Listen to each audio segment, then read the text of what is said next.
Hello नमस्कार सत श्री अकाल। केम छो कस्से काय केरो हाल है केना छी यहाँ सब कैसन वानी हाउ आर यू कैसे हैं आप लोग केमो नाचो मनक्कम खम्भा गणियोकम केमती अच्छंती की खबर नमस्तुभ्यं राधे राधे राम राम।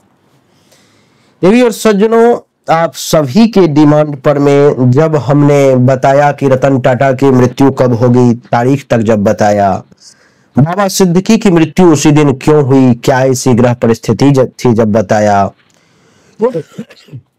सलमान खान के बारे में बताया कि लॉरेंस बिश्नोई अथवा किसी भी गैंगस्टर के द्वारा उसके ऊपर में क्या खतरा है, तब आप लोगों ने मुझे मेरे चैनल पर में तो प्यार दिया ही, और जी न्यूज पर में भी आपने मुझे बहुत पसंद किया। जी न्यूज पर में भी मेरा प्रोग्राम आप लोगों को अच्छा लगा।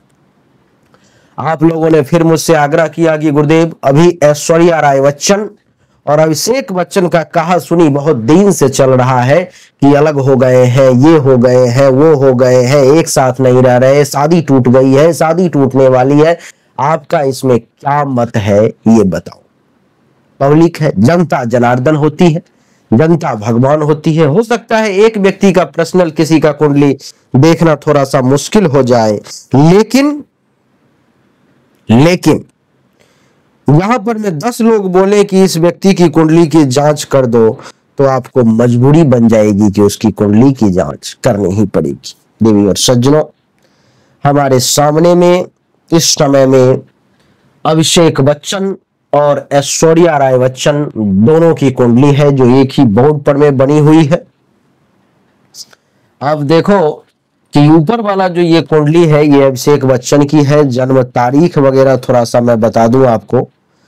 अभिषेक बच्चन की जो जन्म तारीख है 5 फरवरी 1976 का है।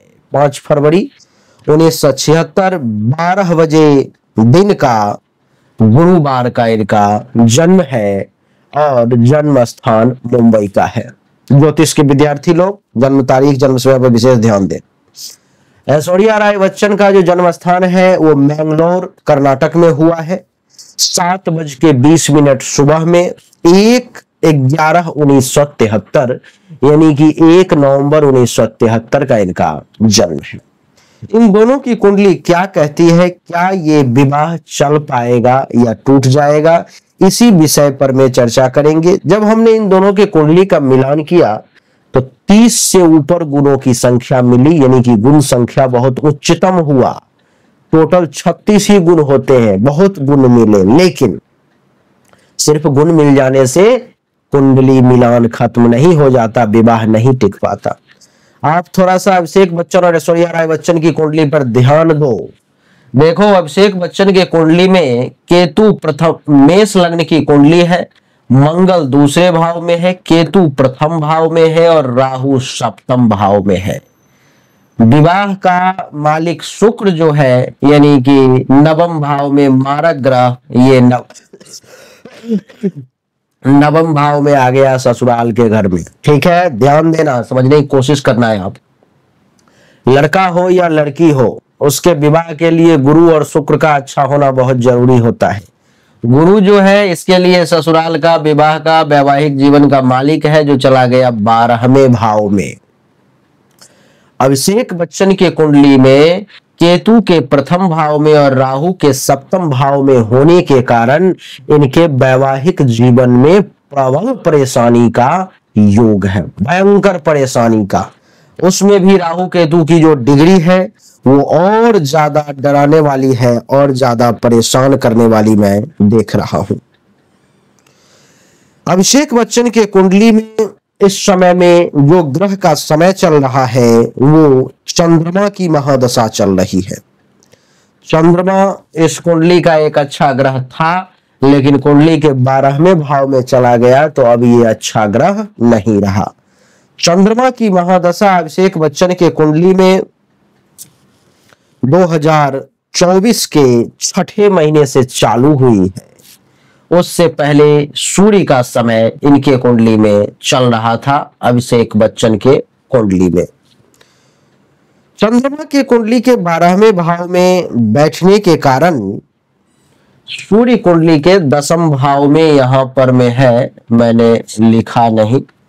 हाँ, तो चंद्रमा के समय कुंडली के चलने के कारण चंद्रमा कुंडली के 12वें भाव में है। तो 2024 के जून के बाद से क्या हुआ कि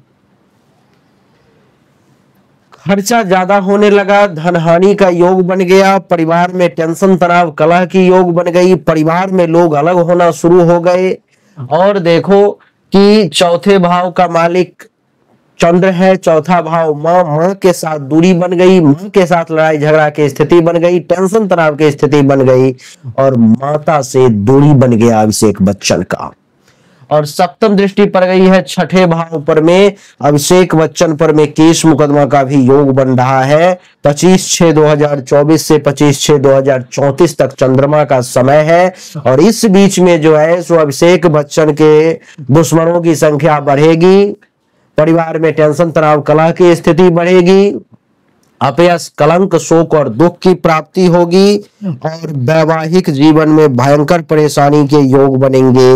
मूल रूप से इनके विवाह में खंडन की स्थिति जो उत्पन्न होगी, जहां पर में तलाक की बात जो आप लोग कर रहे हो, पूछ रहे हो, वो समय 2025 से लेके 2027 के बीच में होगा, जब ये मामला बहुत पीक पे चला जाएगा और अभिषेक ऐश्वर्या को अलग होने के लिए विवश करना पड़ेगा, ऐसा अभिषेक बच्चन की कुंडली बता रही है। लेकिन ऐश्वर्या राय बच्चन की कुंडली क्या बता रही है, जरा उस पर भी ध्यान दो। ऐश्वर्या राय बच्चन की जो कुंडली है ये तुला लग्न की है, सूर्य कुंडली के प्रथम भाव में ही नीच का है, सूर्य कुंडली के प्रथम भाव में ही नीच का है, जिसकी सप्तम दृष्टि सप्तम भाव पर में वैवाहिक जीवन को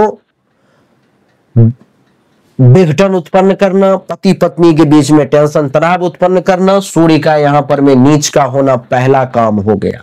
दूसरा, ऐश्वर्या राय बच्चन की कुंडली जो सप्तम भाव में मंगल है, वो मांगलिक दोष बना रहा है, जिसके कारण से मांगलिक दोष जिस व्यक्ति के कुंडली में होता है, अगर वो प्रबल मांगलिक है और उसका पति मांगलिक नहीं है, तो उसकी विवाह या तो टूटती है, पति पत्नी के संबंध में बिखराव आ जाते हैं, अथवा उन लोगों को अलग अलग रहना पड़ता है। तो ऐश्वर्या राय बच्चन की कुंडली में एक ये भी कारण है जो इनके विवाह टूटने का कारण है और इससे भी इनको अलग होना पड़ेगा।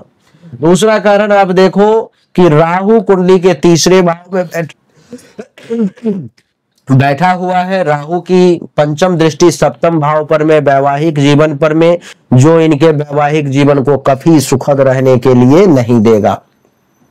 राहु की सप्तम दृष्टि जो है सो नवम भाव पर में है, ससुराल के घर में। ससुराल में जब से विवाह हुआ पारिवारिक स्थिति सामने में नहीं आई, लेकिन सच्चाई यह है कि ऐश्वर्या राय बच्चन कभी भी वहां पर में सुखी नहीं रही। शुरुआती दौर के चीजों को अगर छोड़ दिया जाए थोड़ा सा, क्योंकि जब नए नए बहू दामाद का आगमन होता है तो थोड़ा विशेष मान सम्मान होता है, तो उस परिस्थिति को अगर सिर्फ छोड़ दिया जाए तो। ऐश्वर्या राय बच्चन के कुंडली में राहु के साथ शुक्र की युति यहां पर में है, जिसके कारण से ऐश्वर्या राय बच्चन के अफेयर्स की चर्चा बहुत जोर शोर पर में हुई। सलमान खान के साथ भी हुई, औरों के साथ, विवेक ओबराय और किसके किसके साथ हुई, बहुत लोगों के साथ हुई। लेकिन राहु के साथ शुक्र की ऐसी युति बनी जो उनके प्रेम संबंध को कभी सफल नहीं होने दिया। केतु की जो नवम दृष्टि पंचम भाव पर में है, वो बता रहा है कि इनका लव अफेयर कभी सफल नहीं होगा और हुआ भी नहीं। अब आप ये देखो, ये तो हो गया कुंडली का, लेकिन ऐश्वर्या राय बच्चन के कुंडली में इस समय में देवगुरु बृहस्पति का समय चल रहा है। देवगुरु बृहस्पति कुंडली के चतुर्थ भाव में विराजमान है। कुंडली के चतुर्थ भाव में देवगुरु बृहस्पति का विराजमान होना, वो भी मकर राशि में, यानी कि नीच का होना, सासू माता के साथ बहुत भयंकर टेंशन तनाव का योग बनाता है। यानी कि ऐश्वर्या राय बच्चन का जो है 2023 के जनवरी से जब से ये गुरु शुरू हुआ है, मैं तो ये आश्चर्य कर रहा हूं कि ऐश्वर्या राय बच्चन ने इतना समय आखिर अभिषेक बच्चन के साथ वैवाहिक जीवन में 12-14 वर्ष लगभग हो गए या 15-16 वर्ष भी हो गए होंगे, निकाल कैसे लिया? क्योंकि कुंडली की जैसी विपरीत स्थिति है, आज तक बात बाहर नहीं आई। अब जब बात बहुत बढ़ गई है, तब थोड़ा थोड़ा करके बाहर आ रही है बात। इस विवाह को तो पहले ही टूट जाना था, इस विवाह को तो पहले ही खंडित हो जाना था, आज तक ये बचा हुआ कैसे है, मैं इस बात पे आश्चर्य कर रहा हूं। और सबसे बड़ी बात कि इसका एक ही कारण है, ग्रह की तो विपरीत स्थिति है, अमिताभ बच्चन मात्र एक ऐसे कारण है जिनकी इज्जत प्रतिष्ठा मान सम्मान को लेकर के आज तक ये बात बाहर नहीं निकली, और सब लोगों ने मैनेज करके सुख दुख कैसे भी बर्दाश्त करके समय निकाल लिया। लेकिन कुंडली की जो अब स्थिति आई है, गुरु की समय शुरू हुआ है, और गुरु के समय शुरू होने के कारण स्थिति अब विपरीत हो गई है। नीच का गुरु चौथे भाव में है, जिसके कारण से ऐश्वर्या राय बच्चन के दिल पर में बहुत चोट लगी होगी, इस समय में बहुत उनको अपमान का सामना करना पड़ा होगा। पंचम दृष्टि तो अष्टम भाव पर में है, यहां तक कि कभी कभी तो सुसाइड का भी मन इनके मन में भाव आ गया होगा।